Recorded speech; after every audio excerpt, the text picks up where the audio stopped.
Então, pessoal, estamos caminhando agora para o fim. Obrigado aí você que esteve conosco até esse momento, mas fique aí que ainda tem as entrelinhas de sexta-feira, né, dessa terceira lição do terceiro trimestre de 2018. Estudo adicional, né, de Ellen. Novamente o autor nos traz aqui, o que nós observamos é que o autor trouxe dois textos na sexta-feira. Uma citação de Ellen White, Testemunhos para a Igreja, e uma outra citação, não de Ellen White, mas do Comentário Bíblico Adventista.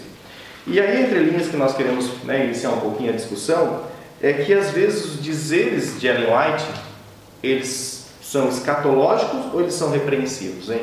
Queria discutir isso que a gente discutiu, ou seja, muitas vezes você vê um texto, o pessoal usando os textos de Ellen White para certas coisas, e usa muito na repreensão. Vocês têm que fazer isso, vocês têm que fazer isso. Como que funciona essa análise de uma interpretação escatológica de Ellen White? Porque do jeito que é colocado aqui no sexta-feira, vocês vão estudar depois, né, para a semana, o segundo parágrafo, principalmente aqui, é um parágrafo que nos causa, vou ler aqui para vocês, né? As pessoas precisam ser impressionadas com a santidade de seus votos, a promessa em favor da causa de Deus.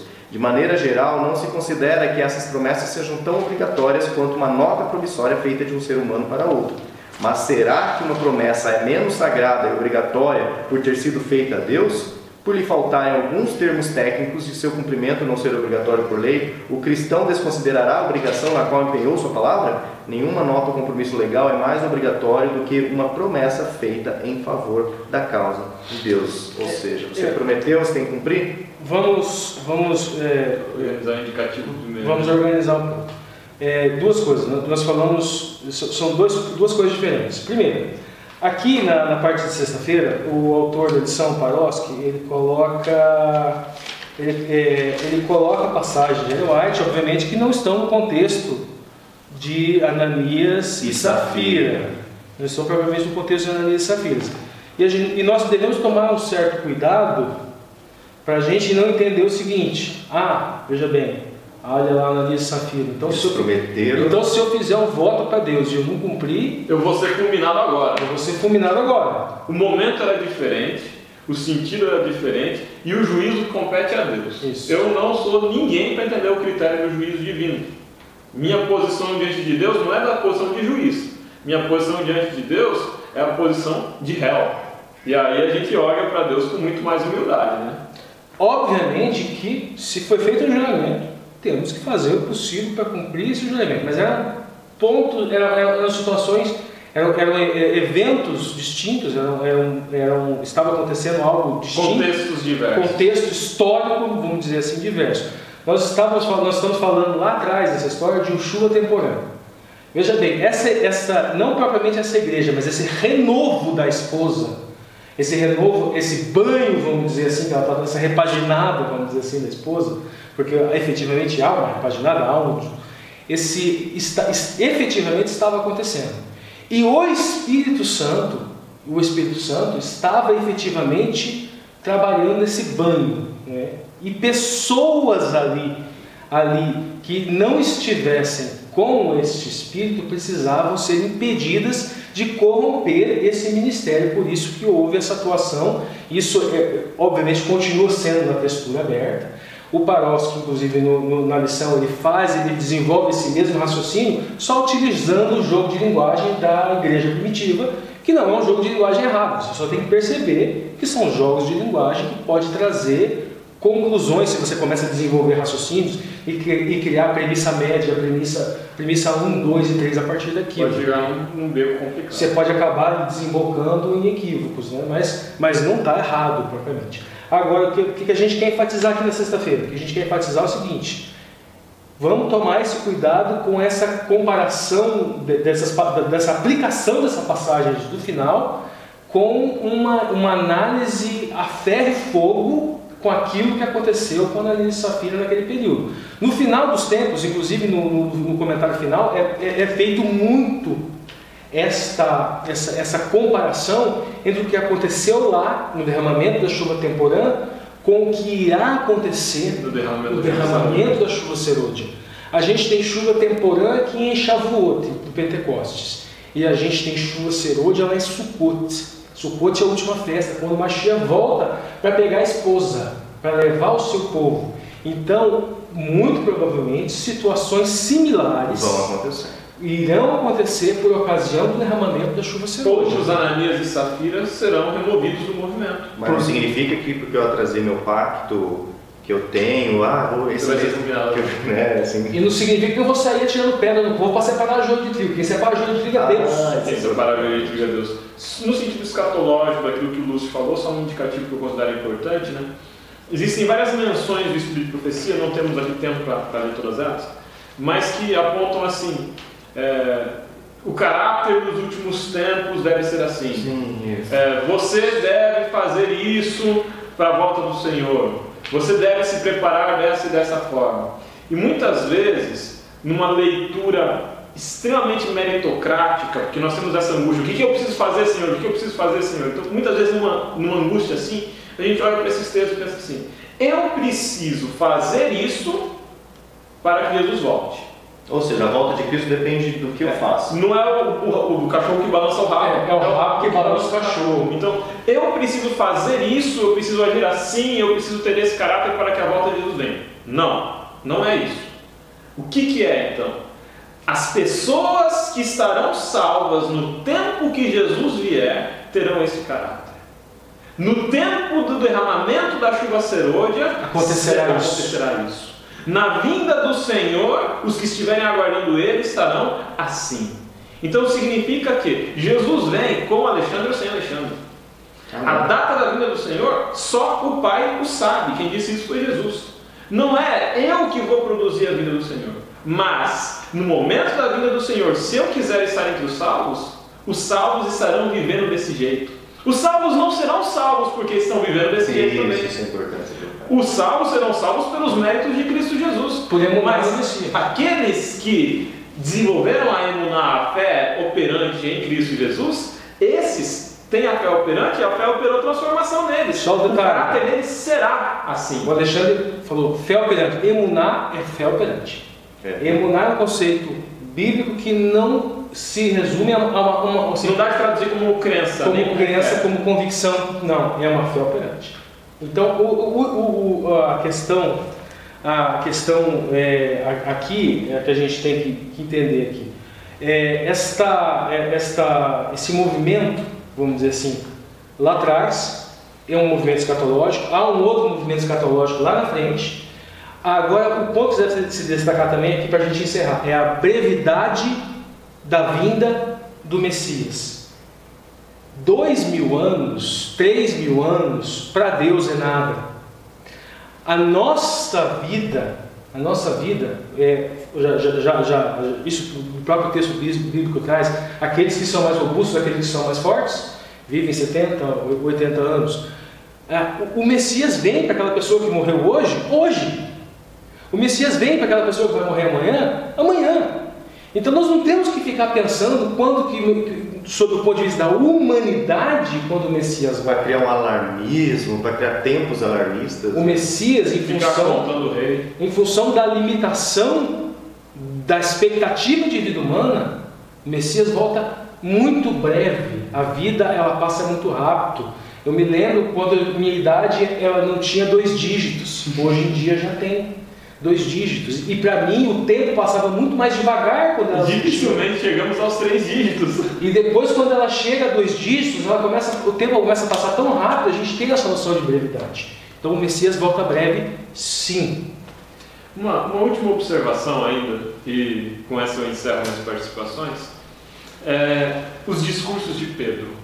E eu convido os irmãos, se quiserem, a ler Atos 2, 14 a 36, Atos 3, 11 a 26, Atos 4, 9 a 12 e Atos 4, 29 a 32. A gente não vai ler eles agora. Mas esses são todos os discursos que Pedro fez no livro de Atos nesse período. Tem um discurso que converte 3.000, depois tem um outro discurso que converte 2.000, lá na cura do coxo. Depois ele faz um discurso na primeira vez que ele é inquirido pelos sacerdotes, pelos membros do Sinédrio. Depois ele faz um segundo discurso para os membros do Sinédrio. Existem elementos que são comuns a todos esses discursos. Leiam eles e percebam esses elementos. Primeiro, em todos eles, Cristo é apresentado como um ungido. Cristo é apresentado como aquele que foi enviado por Deus. Cristo é apresentado como o Messias. Para que não haja dúvida em todos os quatro. Em segundo aspecto, todos eles, Cristo é apresentado como crucificado. Quando Pedro olha, ele faz a acusação para os membros do Sinédrio. Aquele Cristo que vocês crucificaram, ele não está fazendo uma acusação gratuita. Ele está tentando, e ele está sendo usado pelo Espírito Santo para isso, mover no coração dos membros do Sinédrio o arrependimento. Ele está demonstrando e apresentando para eles a verdade dura de que eles mataram o Messias. Só que segue ainda. Ele fala, esse mesmo Messias ressuscitou. Isso empurece os saduceus, porque os saduceus pregavam contra a ressurreição. E Pedro prega agora a ressurreição de Cristo dos mortos. Este Cristo, a quem vocês crucificaram, ressurgiu dentre os mortos. E aí chega no quarto elemento, que para mim é o elemento essencial dos 4 sermões de Pedro: a salvação. Esse Cristo ressurgiu para oferecer salvação e o arrependimento, inclusive para os membros do Sinédrio. Então, o apelo de Pedro, mesmo quando ele estava sendo acusado, era: olha, vocês crucificaram Jesus, mas existe esperança de salvação. A esperança de salvação repousa naquele que vocês mataram, mas que ao terceiro dia ressuscitou e que agora intercede entronizado diante do Pai.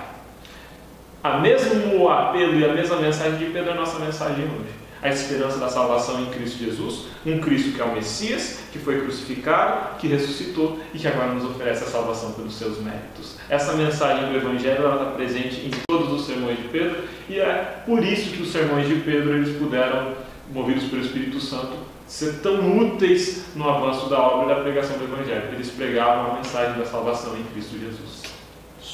Uma última dica, quem quiser fazer um paralelo também na lição, você pode fazer um paralelo desse momento do Pentecoste, essa comunhão que eles tinham também, com o movimento milerita. Ah, sim.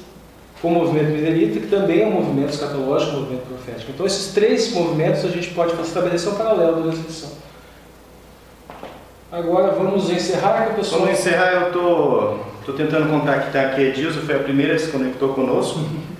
Né? Vou ver se é ela que responde aqui, para que ela dirija uma oração para nós. Nós vamos encerrar, né, com uma oração aqui. Vamos ver se ela... Edilza, está nos assistindo aí? Falei com você lá no WhatsApp, né? Você foi a primeira a se conectar na nossa live. Estou só esperando aqui ver se você... A Edilza Nascimento é do Rio de Janeiro? É, né? Acho que é ela mesmo. Deixa eu só ver se ela vai estar. Ela já recebeu aqui. Fazer um teste, né? Já que nós estamos na experiência. Estamos ao vivo, né? Mas como você vai jogar a oração dela no... Eles vão ver. Ah, vamos ouvir. Você combinou com ela? Não, combinou nada. Você aprontando. Combinar, porque vamos ver se tá aparecendo o programa do Silvio Santos, né? E se ela estiver assistindo o celular? E se ela estiver ocupada? Não faz mal. Ok, gente. Ó, então... Não rolou. A Edilza não... Vamos ver se ela vai atender. Ela visualizou, acho que ela não pode atender. Não rolou. No próximo a gente organiza uma oração com algum dos ouvintes, então. Vamos lá. Da família. Pega de alguém da família. Pega da família. É que ela foi a primeira a conectar com a gente, né? Não é um critério de... São aí, chamada perdida. Então, pessoal, obrigado por estar conosco aqui, né? Várias pessoas participaram aqui no chat. Esse chat fica gravado no YouTube. É muito legal. Quem for assistir essa lição vai poder verificar o que foi discutido aqui, né? No bate-papo. Beto Comper, que ela: oi pessoal, cheguei agora, estava com os aventureiros em uma atividade em Campo, acho, né? Orem por mim, minha família, abraços. Ah, tem um irmão no grupo da família lá, da família Entre Linhas lá, que está pedindo oração. Dá uma olhada. Pedir oração pela família que teve um falecimento, sofreu um acidente. Tem um outro pedido de oração para um irmão que está hospitalizado, está na UTI. E agora o Beto Comper pedindo oração também. Vamos orar então? O Lúcio vai dirigir a nossa última prece hoje.